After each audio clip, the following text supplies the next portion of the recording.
guys seen this movie, Blank Check?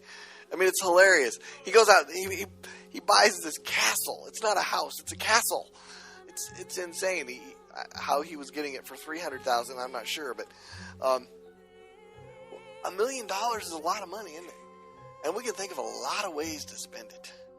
A lot of different ways on all the different stuff that is out there. And it is so grabbing at us, isn't it? Just calling out, going, you want me, right? You want this. Like we're starting to get the kids' catalogs in now for like Target and Toys R Us. Man, you know, my kids are now getting a little old enough that they like to flip through it, don't you guys? I think they're up there. They're looking through there and they're picking out stuff that they like. And I'm like, these things are thick now. You know, remember when they were like just a handful of pages? Now they're getting like books, okay, of stuff that they can get. And it's all cool and it all looks like fun. And you saw how much fun they were having, right? The problem is what I'm reading in Scripture lately tells me that that's not the way for joy.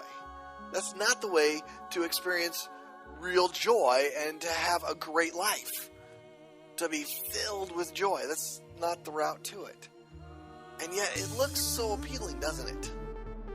You know, Armand was telling me that, you know, he thinks he could have handled the whole Florida thing for, you know, a few more days maybe. But, you know, he was starting to get that nudge of, this is a little fake.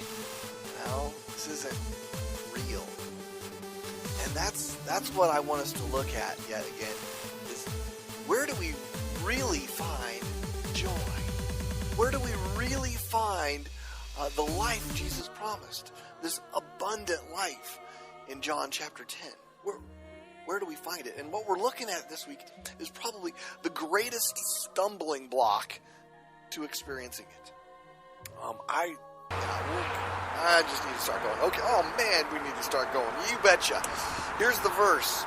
Command those who are rich in this present world not to be arrogant, nor to put their hope in wealth, which is so uncertain, but to put their hope in God, who richly provides us with everything for our enjoyment.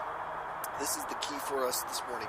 Command them to do good, to be rich in good deeds, and to be generous and willing to share. In this way, they will lay up treasures for themselves as a firm foundation for the coming age. So there's going to be a reward in heaven.